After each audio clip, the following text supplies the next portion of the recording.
পেয়েছি, এই তো ডক্টর অম্বিকা লাহিড়ী, গাইনোকোলজিস্ট। ঠিকানা, ফোন নাম্বারটা। হ্যাঁ তাড়াতাড়ি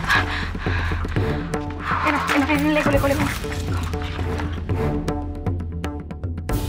লেখো লেখো তাড়াতাড়ি। হ্যাঁ 52/B।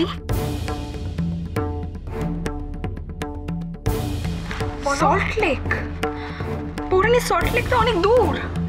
বলি এখন কাছে ধরে ভাবার সময় নেই, তুমি তাড়াতাড়ি বলো। হ্যাঁ লেখো, কলকাতা। দাদা ভাই ফোন করেছে, কথা বলো কথা বলো। হ্যালো, হ্যাঁ হ্যাঁ দাদা ভাই বল, সব ঠিক আছে তোরে? হ্যাঁ অলি, শোন তোর বৌরানীকে একবার ফোনটা দে তো, ওর সাথে কথা আছে। হ্যাঁ হ্যাঁ বৌরানী, দাদা ভাই তোমাকেই চাইছে। হ্যাঁ দেখেছো তো? হ্যাঁ হ্যালো, পিসমণি কেমন আছে এখন?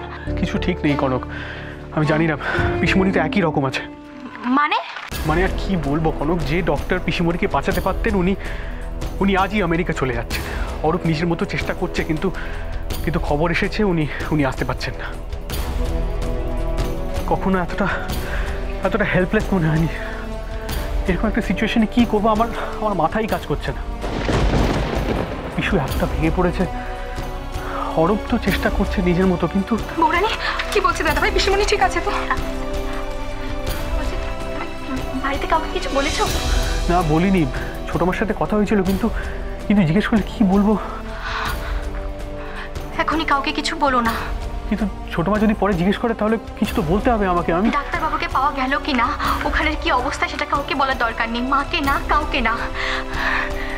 রামা এখানে খুব কান্নাকাটি করছে, দিদিভাই টেনশন করে, দিদিভাইয়ের শরীর খারাপ হয়ে গেছে, মা বড় মা সবাই দিদিভাইকে সামলাচ্ছে। তারপর যদি এসব বলি না না তাহলে কি করবো এখন আমি? তুমি মাথা ঠান্ডা রাখো, পিসুকে সামলাও, আমি দেখছি কি করা যায়। তুমি এখন কি করবে? ডাক্তারবাবুর সঙ্গে যোগাযোগ করার চেষ্টা করছি আমি। তুমি ডক্টরকে চেনো?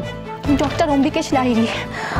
তুমি যখন মাকে ফোন করেছিলে মায়ের কাছে আমি শুনেছি। কিন্তু কনক তুমি এখন আর সময় নেই, আমি কোনো কথা বলছি না, আমি রাখছি।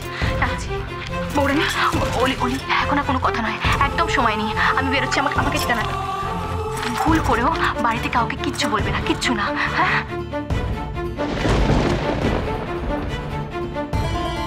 দাঁড়াও, আমিও যাবো তোমার সাথে। তুমি? হ্যাঁ, এখানে ঘরে বসে বসে টেনশন করাচ্ছে, দুজনে মিলে একসাথে যাওয়া ভালো।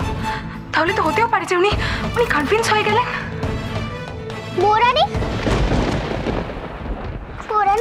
আমিও যাবো তোমার সঙ্গে, নিয়ে যাবো বাবা?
পেনকিলার দিয়ে তো কিছুক্ষণ ব্যথাটা কমিয়ে রাখা যেতে পারে, কিন্তু যেভাবে প্রেশার ফল করছে তাতে তো বেশিক্ষণ এভাবে।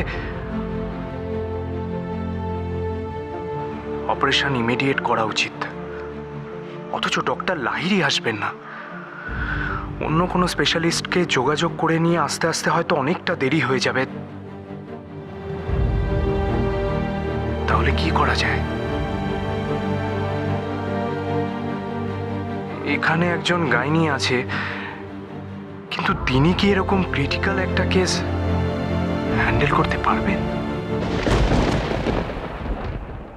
আমি ওকে বলেছিলাম ওর কিচ্ছু হবে না, সব ঠিক হয়ে যাবে, কিন্তু যত সময় চলে যাচ্ছে তত মনে হচ্ছে সিচুয়েশনটা যেন হাতের বাইরে বেরিয়ে চলে যাচ্ছে।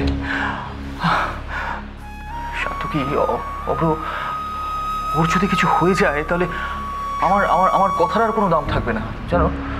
আমার আমার আমার সব কিছু আমি আমি ছোট মা,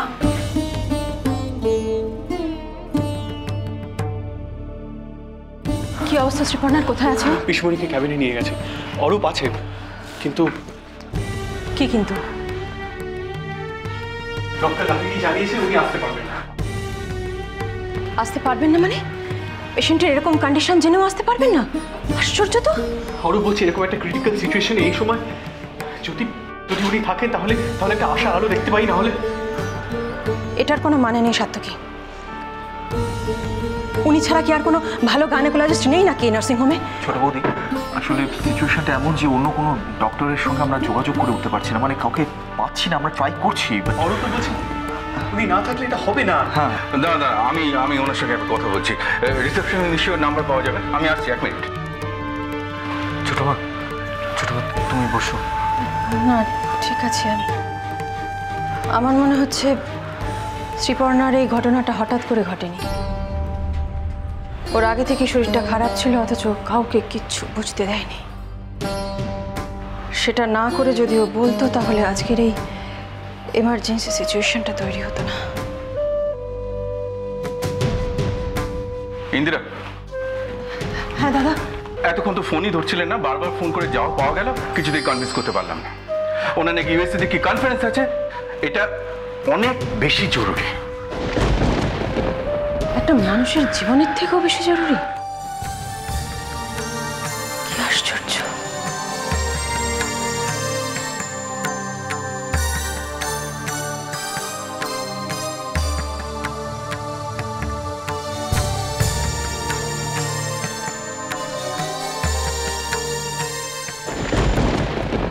নাও নাও, তোলো, সাবধানে রাখো, আস্তে আস্তে। হয়েছে? ঠিক আছে, ওঠো ওঠো, তাড়াতাড়ি করো। উফ, বেরোনোর আগে তোমার এসব কল অ্যাটেন্ড না করলেই নয়। কি করব? নার্সিংহোম থেকে ফোন এলে একটা ক্রিটিক্যাল কেস নিয়ে বারবার ফোন আসছে, ইমিডিয়েট অপারেট করতে হবে মনে হচ্ছে। তা তুমি বলে দিলেই পারতে তোমার একটু বাদেই ফ্লাইট আছে। না না, চলো, আর দেরি করো না, এরপর কিন্তু তুমি তোমার ফ্লাইটটা মিস করবে। হ্যাঁ, বলে তো দিয়েছি, কিন্তু ক্রিটিক্যাল কেস বলে না মনটা একটু খুঁতখুত করছে। ব্যাস, তাহলে আর কি। এখন এই পুরোটা রাস্তা আমার তোমার এই মন খুঁতখুতের কথাটা শুনতে শুনতে যেতে হবে। নাও, হয়েছে এবার। তুমি এবার তোমার এই মোবাইলটা বন্ধ করো তো, এক্ষুনি সুইচ অফ করো। একজন ভালো ডক্টরের ফোন 24 আওয়ার সুইচ অন থাকা উচিত। তাহলে তো তোমার এক্ষুনি গিয়ে ওই অপারেশনটাও করা উচিত, সেটা নয় কি? কিন্তু তুমি তো সেটা করতে পারবে না, সেটা তোমার পক্ষে এখন সম্ভব নয়। আর তাছাড়া তুমি ইউএস যাচ্ছ কনফারেন্সের কাজে, বেড়াতে নয়। সেটাও তো একটা জরুরি কাজ, বলো। আমার কি কাজ সেটা আমি ভালো করেই জানি। যাক, সে কথা বলে লাভ নেই, চলো।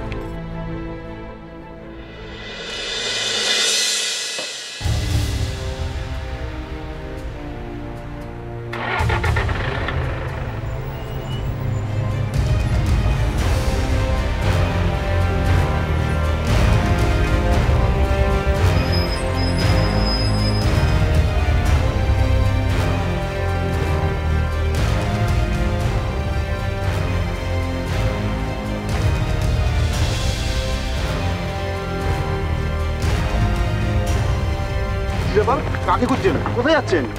ডক্টর অভিজিৎ সাহেবের বাড়ি তো? হ্যাঁ। আমাদের ওনাকে খুব দরকার, একটু ডেকে উনি তো আজ দেবেন? বেরিয়ে গেলেন।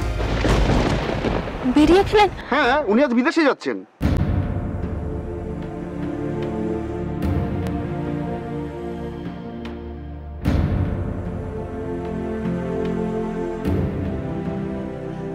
পুরানি পুরানি মামের কি হবে? আমার ছেলে কোটের কাছে চলে যাবে না তো?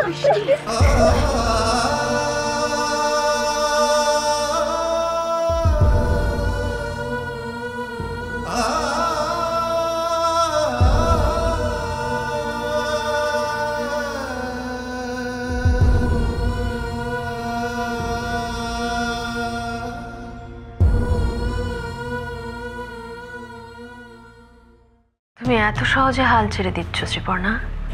বাড়িতে ছোট্ট মেয়েটা তোমার জন্য ওয়েট করে বসে আছে, সব ভুলে গেলে? ভুলিনি ছোট বৌদি, আমি বুঝতে পারছি আমার সময় এসে গেছে। ওনার গাড়ির নাম্বারটা বলবেন, আমাদের খুব দরকার। আচ্ছা দিন, এই থ্যাংক ইউ দাদা। বলি চলো চলো চলো, হ্যাঁ চলো চলো চলো, বেশি